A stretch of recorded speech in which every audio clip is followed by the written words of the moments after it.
Steve? Here. Susan? Here. Jeff? Yes, here. Kathleen? Yep.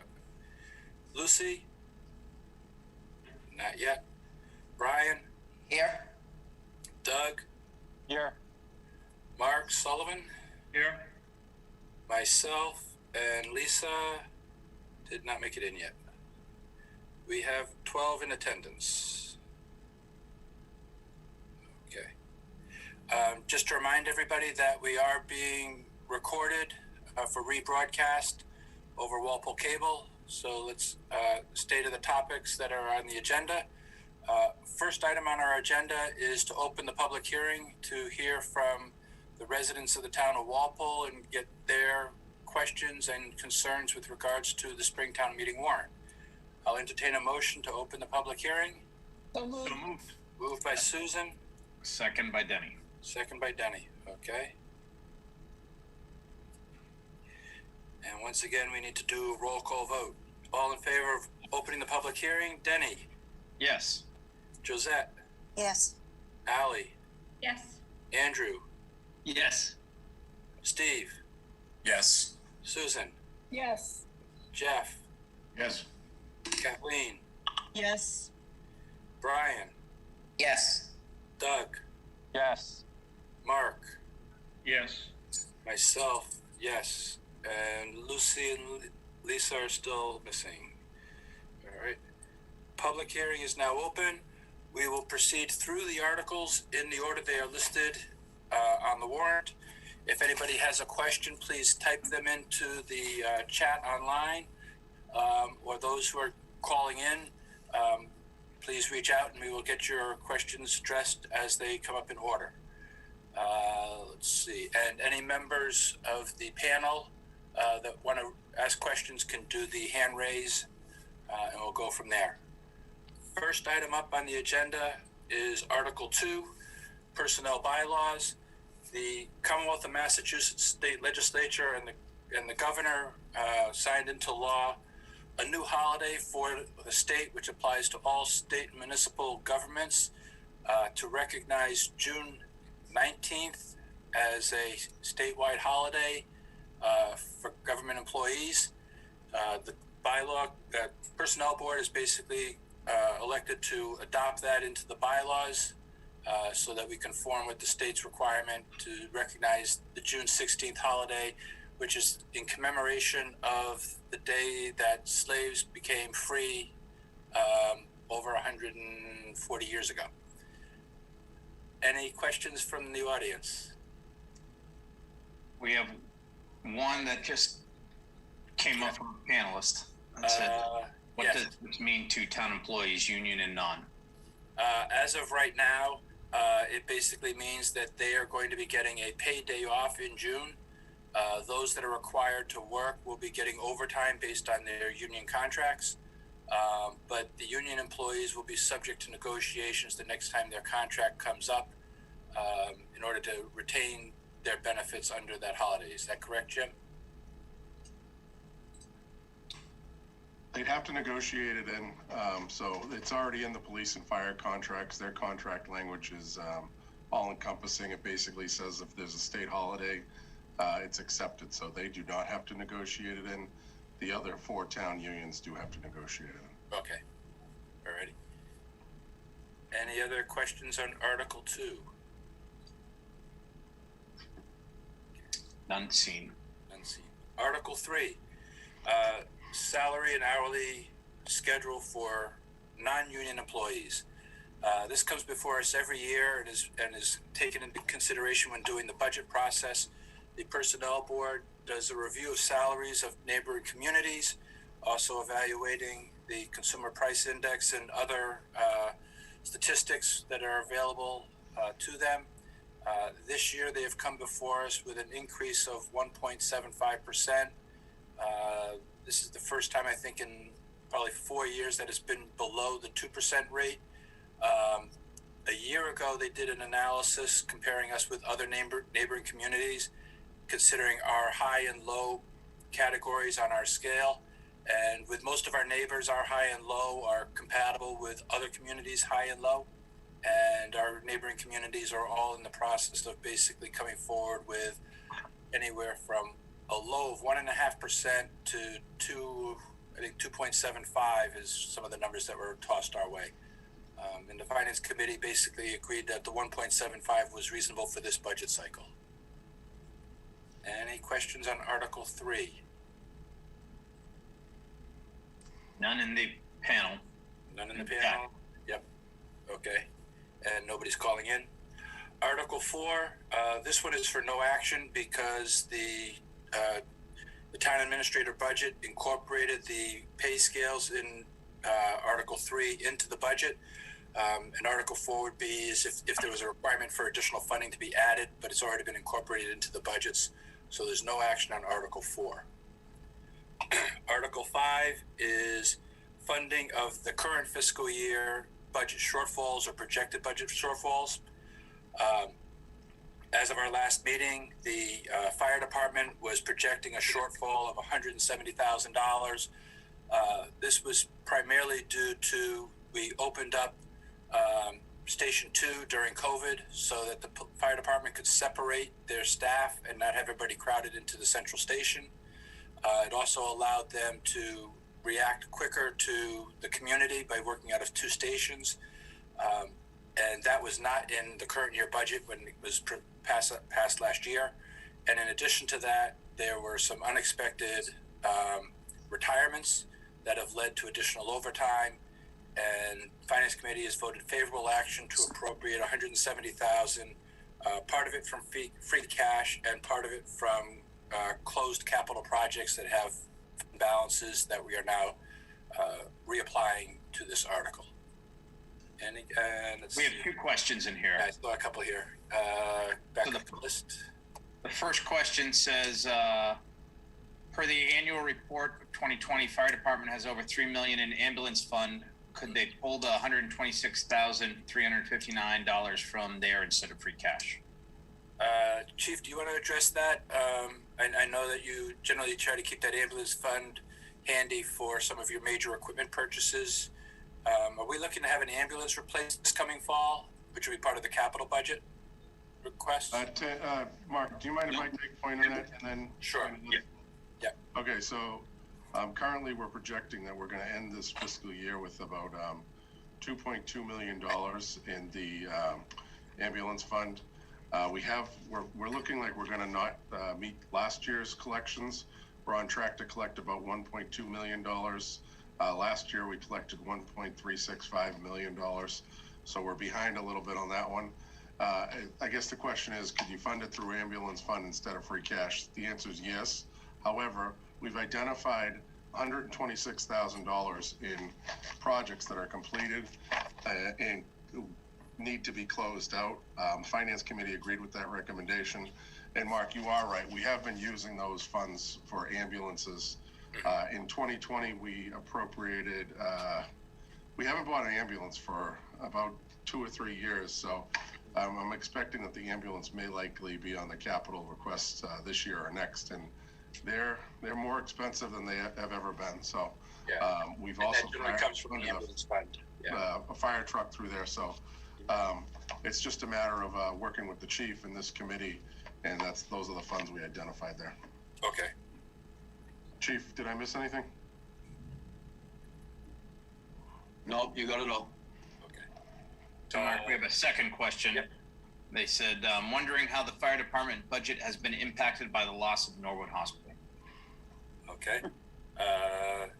Well, just from our discussions, ambulance runs are taking a lot longer.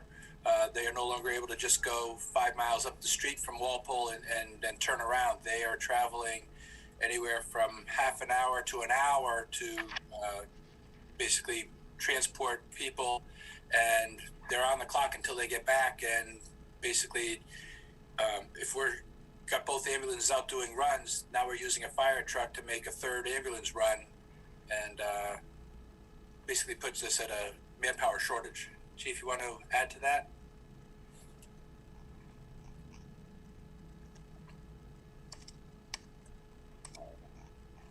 So we have been impacted by the fact that Norwood Hospital has been closed. Our ambulance runs are longer. Each of the ambulances is out of town or on an ambulance run approximately 6 to 7 hours of every 24-hour shift. What that does is it leaves us extremely short for fire personnel for both ambulance and fire protection when they are out. And we are trying to address those issues as we speak. Okay. Alrighty. We have an additional question under Article 6, which we are about to go to. Because we're right now talking about Article 5, which is the current year's budget. We'll be moving to Article 6. Any other questions on current year budget adjustments? Does not look like it. Okay, Article 6, the municipal and townwide and school budget for the fiscal year starting July 1st through June 30th of 2022. Last year, because of COVID, we cut back on a lot of expenditures. Basically, went to the school department and basically says we can basically almost level fund you, which is what they did. And this year, we're trying to make up some of that ground so that the school budget is back to where it would have been at this point had they had a normal increase last year and the normal increase this year. Any questions on the school, we'll get to it in a minute. Other increases, we did have to increase staffing for both police and fire. We added personnel to DPW. The adds to DPW are going to be cross-trained employees that can do both park and rec, highway department, and other items, and snow removal and so forth. So there will be a versatile employee that can fit into multiple budgets going forward, as opposed to being earmarked just to one location. And they'll basically help balance out the seasonal workload. Okay, so now with regards to the increase on Tri-County, we did get a lot of information on this. The biggest driver is enrollment. We've seen a spike in enrollment of Walpole students electing to go to Tri-County. Approximately 3 years ago, we were below 60 students. I believe the current school year we're at close to 82. And that's the big driver. They're projecting us to have basically another 80 students next year. But when they went into the prior year, they weren't projecting 80 students. They were projecting a little less. So we're taking the hit. Mark, just to follow up on that one too. Sure. Over the last, this year's contribution is set to increase by 35%. Just to get down to exact numbers, over the last 3 years, Walpole's portion of enrollment has gone from 42 students to 82 students. So it's all driven by the numbers with the Tri-County number of enrollees there. I know Nancy Gallivan, Ben Barrett, and Dan, the moderator, have worked hard to kind of dig down into those numbers a little bit harder with Steve Sullivan and Ted Hagler. And it's the enrollment. That's the main reason it's gone up so much. Yep. Okay. Any questions on the school portion of the budget? Well, we have the school department here. Do not see any. Questions on other parts of the municipal budget?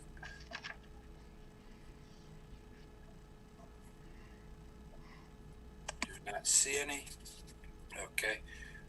Article 7 is the current fiscal year Water Enterprise Fund budget. This article is for no action. The receipts that are coming in for the water usage are within projections, and we don't see a shortfall in taking care of the water side of the services. I'm going to jump to Article 9, which is for the sewer side of the current fiscal budget. There's been a moving target on this, but connection fees are a little short this year.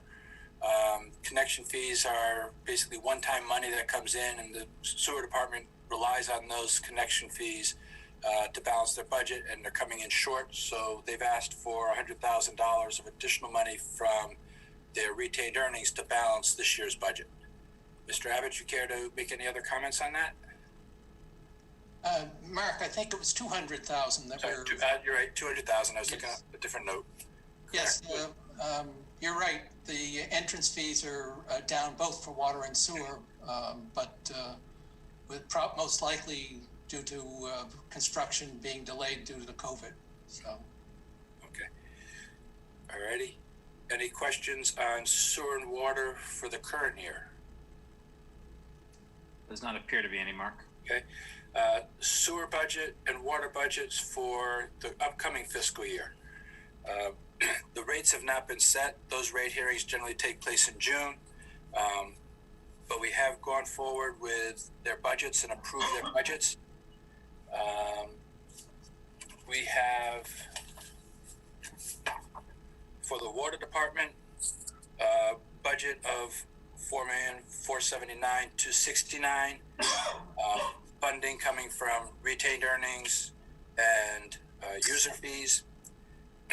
And for the sewer department, similarly, they have a budget of $4,878,592. The biggest item there, obviously, is the MWRA fees, which last year had actually gone down, and this year they're going back up. And there's once again the connection fees and usage fees and retained earnings to fund that. Mr. Abbott, do you have an update on when you're going to be holding your rate hearings, just for the people can get a handle on it? we typically have the rate hearing the first meeting in June, which that's what we're planning to do. Okay. Just wanted that out there for general knowledge. Any questions on sewer and water budgets for next year? Does not appear to be. Okay. Let's see. Current year snow and ice deficit. Knock on wood, we're not going to get another snowstorm. And we're in good shape. We have, I believe, just over 200,000 left over for snow budget this year. Just about that. Okay. Yeah, so right now Article 11 is no action and most likely no questions. Articles 12 and 13, stabilization and OPEB. Last fall, when we met at a town meeting, the town administrator had made a request that Finance Committee pulled back on a little bit because the state had not approved a full year budget. And so these two articles are playing a little bit of catch up on what we were hoping to do in the fall. The votes were 13-1 and 10-4 on the two articles. The dissenting opinions wanted to put more into both of those transactions. But basically, we're moving forward into the fall to close out this fiscal year with somewhere in the ballpark of $400,000 of free cash.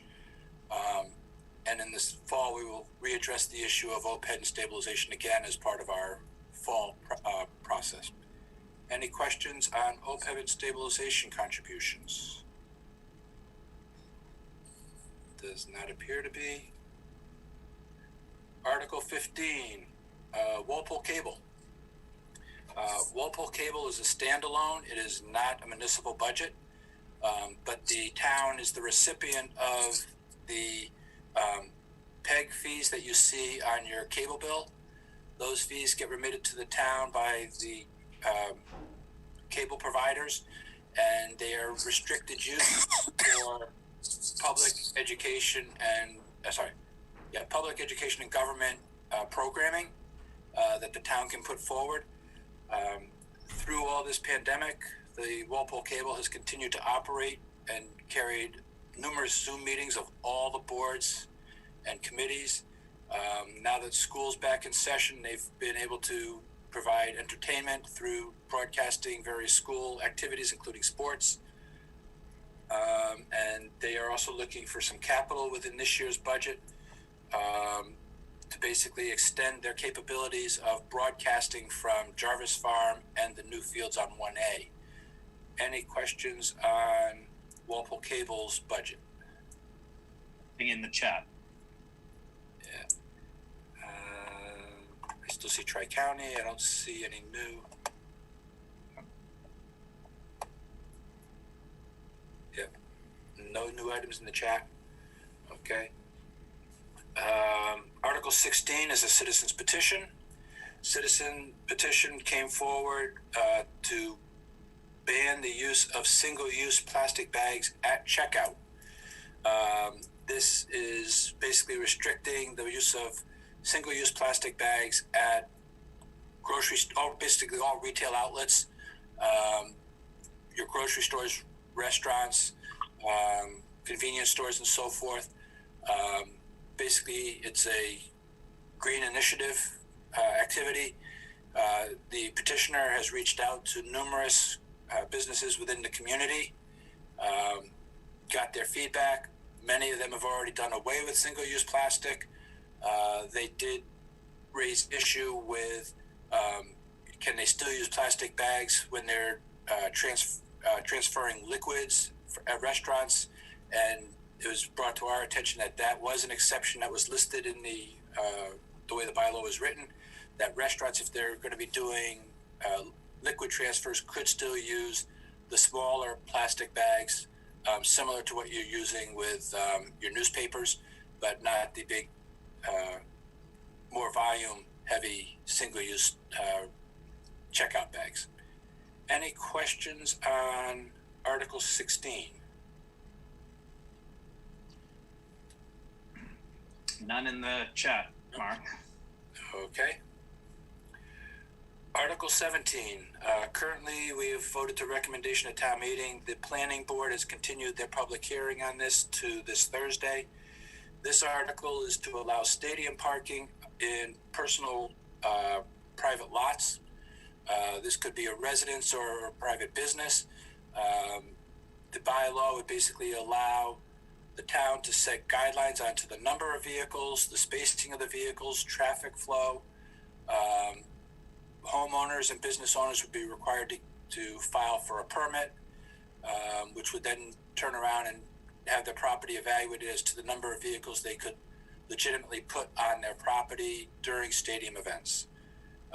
This is basically to quote unquote legalize what's been happening on and off throughout the years. And now we just get a chance to put a bylaw together and regulate it so that whichever town entity is going to be responsible for overseeing this has some clout behind it and says, you don't have a permit, you can't have these cars parking here, or you have a permit, but you're breaking the rules by blocking driveways or overpacking your cars into your property or whatever. It gives us some pushback on people who are taking it to extreme. Any questions on 17? Okay. Nope. Article 18, solar overlay bylaw. We have a couple of solar overlays already in the town. Massachusetts passed legislation that allows us to create a district within the town overlaying existing zoning bylaws for the building of basically a solar farm. There's a property that's been identified on South Street, and the petitioner has come forward looking to have an overlay district put on the property. It is currently a commercial use zoned property, but has not had any commercial use on it. It's primarily because of its location. It's hiding on South Street, behind the town forest. Nobody knows it's there. FinCom reviewed the proposal, and this looks like a ideal location to put a solar farm, which will have, after completion, no traffic requirements to worry about, and generate some revenue for the town. And we do have a question. How many acres? This was 20.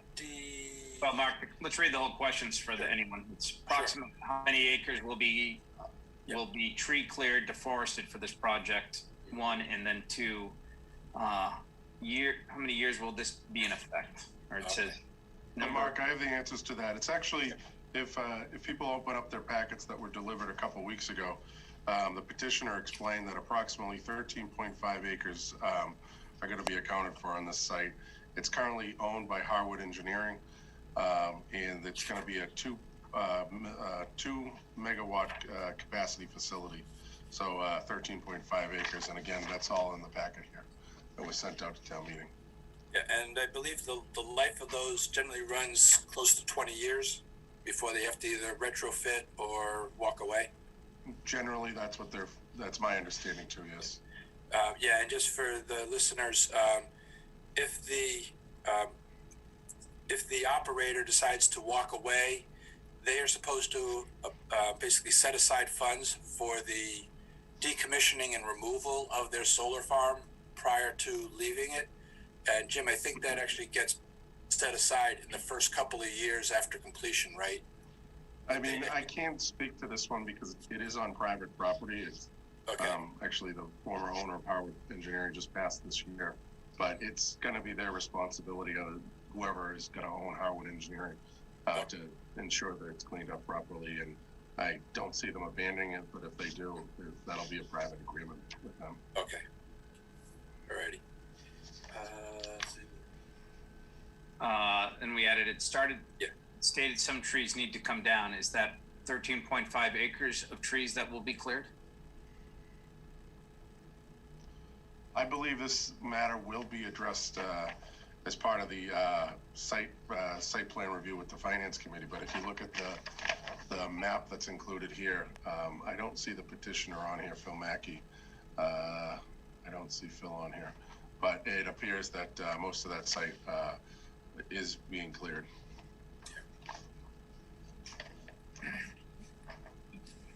Mark, if I may, I think I'm somewhat familiar with the site. It's 13.5 acres. There's a huge section of it that's cleared already. I think here in the panelist is asking specifically of the 13.5 acres, how much is already cleared versus how much needs to be cleared.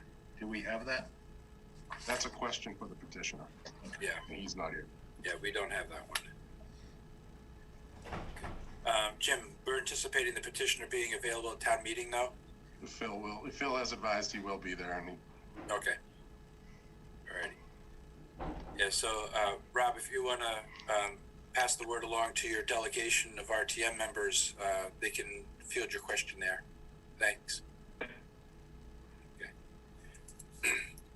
Article 19. If Article 18 passes, Article 19 authorizes the select board to enter negotiations for a payment in lieu of taxes agreement with respect to the operation of the solar farm. Generally, utility companies are not easily assessed because they are not massive buildings and most of it is basically land.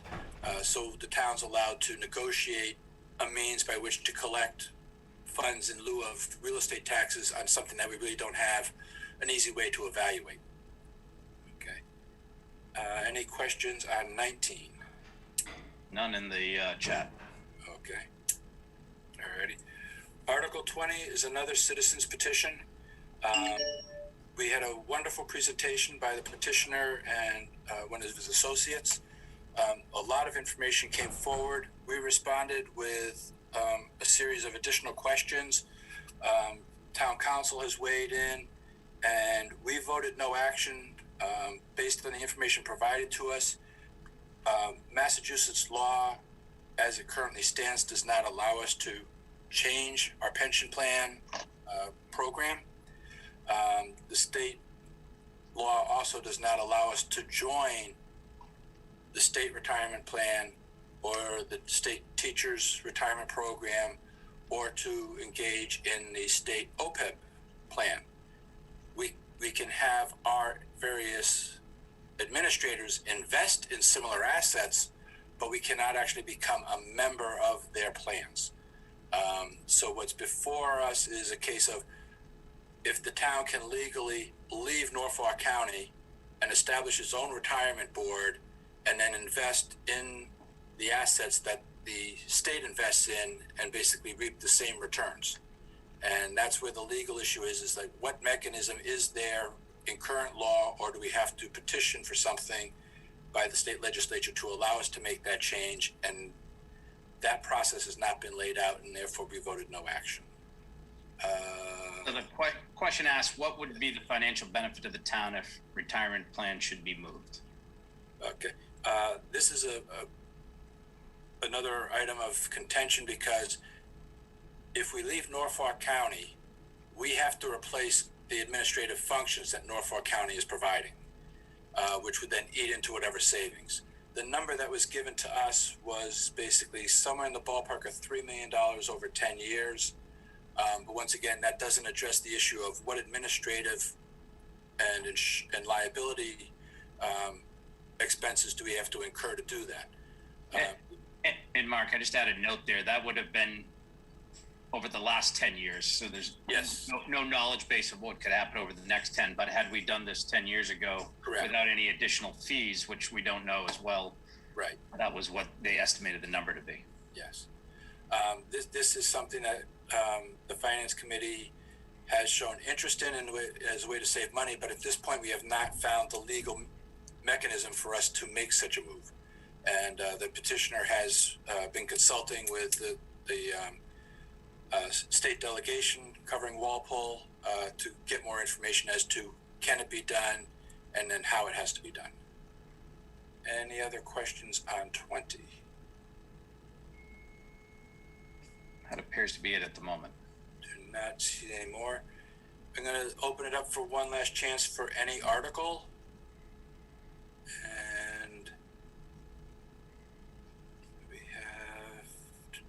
What input or oversight does Walpole have over the current administration of the retirement fund? Okay. Jim, I believe we have a representative within their board. Yes, so as it stands now, we have actually, Robert Damisch serves as on the Norfolk County Advisory Board. They are separate from the Norfolk County Retirement System. That may be what you're thinking of, Mark. Okay. But we also have Lisa Sudeikis, who serves as our treasurer tax collector. She was just recently, about a couple months ago, appointed to that board to serve on the retirement system. So Lisa's serving on there. But as far as oversight that the town has, each year we receive a bill, an assessment as to what our next year fiscal allotment is going to be. We are provided with the annual reports that I know our finance department reviews each year. The assessments come out 2 years in advance. So there is an expectation as to we know what's likely coming down the road. We've reached out to them multiple times. We have talked to them about when will they be fully funded. I believe the petitioner got the same answer that I have received. They'll be fully funded by 2029, as they have been expecting the last few years. So that's our involvement with them. Basically, anytime I pick up the phone or reach out to them, they're always quick to respond. So the advisory board is strictly advisory. They have no legislative They serve. authority over. It's my understanding they serve as the finance committee of Norfolk County. Okay. And the retirement board itself, they basically do all the they oversee the administration and the investment aspects of the plan. Yeah, So- and the administration of the retirements themselves. So is basically that 5 or 7 person group that basically has all the power, and if we want them to be more aggressive or parallel the investments of the state, I mean, we can make the request, but they need to act on it. Yeah, and there's, to the petitioner's credit, he did say they have met, their rate of return is, Norfolk County's rate of return is 7.75. I think Richard said the state's was close to that at this time. I don't see that in my notes here, but, so, yeah. Okay. Alrighty. Josette has her hand up. Okay, I was just checking. There's no other chats. Yes, Josette. A few years ago, Jim, when under the previous administrator, the Norfolk County Retirement Board had their annual meeting at Walpole's library. And you may remember this. And they had all of the communities that were within it were there, and it was a question answer presentation. Is it possible, or they do not do this any longer, to in the future, maybe next fall, if it works within the timeframes, to have another meeting so that there's so many new people on the FinCom and such that it might behoove having that type of a meeting? It was during a regular business day. Lunch was served. It went from like 10 to 2. and it was very informative, and everybody on the board, the Norfolk County Retirement Board, was present.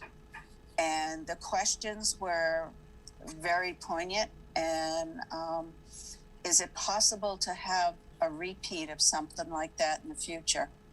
We could certainly reach out to the executive director and ask her. She's been more than willing to work with us today, so I would expect the same out of her. So we'll try. Can I say something? That's actually part of the plan of the next coming months. Once COVID's over, or at least we can not do Zoom, they're planning on having that same kind of meeting. We're actually in the planning stages, so it is on the horizon in the, very close. Okay. Thanks, Lisa. You're welcome. Thank you. Okay. Let's see. There being a question probably for Jim. The funding source, property taxes will be $81.8 million for fiscal year 2022.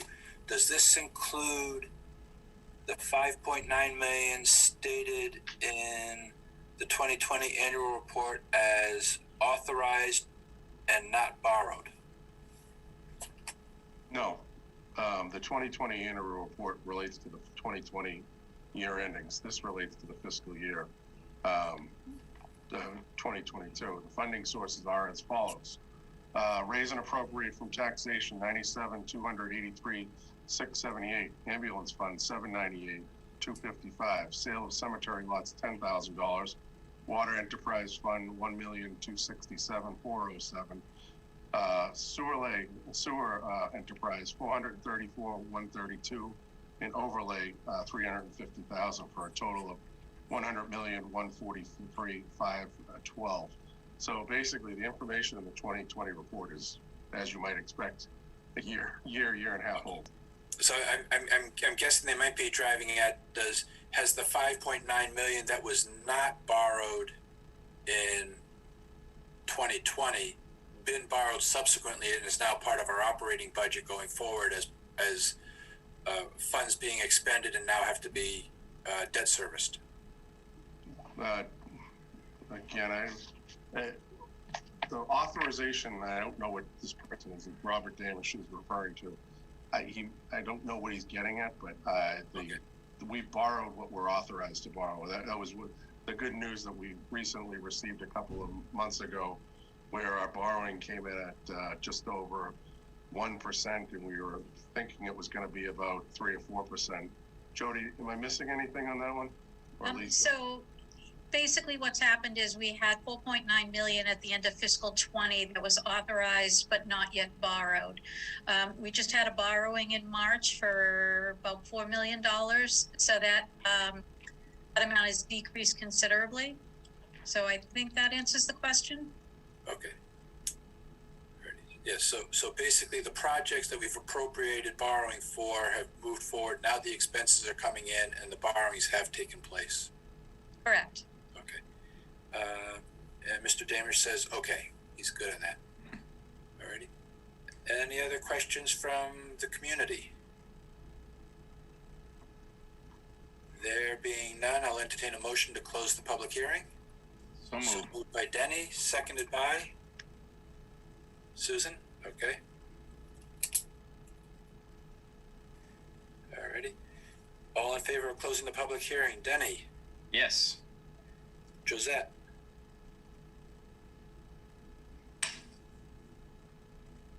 Josette. Oh, still muted. Sorry. Yes. Okay. Ally? Oh, another mute button. No, yes. Okay. Andrew? Yes. Steve? Yes. Susan? Yes. Jeff? Yes. Kathleen? She's nodding and she can't get her mute button off. Give us. Yes. There we go. Okay. There we go. Yep. Brian? Yes. Doug? Yes. Mark? Yes. Okay. Lisa, she joined us back at 6:10. Lisa? Yes. And Lucy still did not make it in. And I'm a yes. 1300. Public hearing is now closed. Thank you to the community. We look forward to your participation and reaching out to your delegation for their input on Saturday. Just a reminder that the even numbers will enter through gate 2, the odd numbers through gate 1, and there's a staggered start for your precincts so the RTMs can socially distance on their way in. And I believe there is also a caucus requirement for precincts 1 and 6 to be held at 9:30 a.m. to fill vacancies within your respective precincts. Thank you to the community. Mark, Yes. just a reminder, I didn't know if you were going to end, but we're meeting at 9 a.m. On Saturday. Yep, that's on my list here. Okay. Yeah, so at this point, there's no votes to reconsider. The planning board will be meeting on Thursday. We will have their information prior to town meeting, so we'll meet Saturday morning at 9 to reconsider our recommendation at town meeting and make a favorable or no action motion at that time. So look forward to actually anything else, Jim, that you want to update us on? No, I think we're covered. You can, if you want to participate in the Zoom meeting or get on the Zoom meeting for the the planning board on Thursday night. It's at 7. I checked with their assistant. It's really the only thing on the agenda besides the minutes. So Okay. you want to listen in there. Alrighty. So there being nothing on our agenda, look forward to seeing everybody Saturday morning. Motion to adjourn? So moved Second. by Susan, second by Denny. Okay. All in favor of adjourning? Denny, Yes. Josette, Yes. Ally. Ally froze up. Yes. Andrew, Yes. Steve, Yes. Susan, Yes. Jeff, Yes. Kathleen, Yes. Brian, Yes. Doug, Yes. Mark, Yes. Lisa, Yes. and myself. 1300. We stand adjourned until Saturday morning. Thank you, everyone. Here, Thank guys. you. Good night.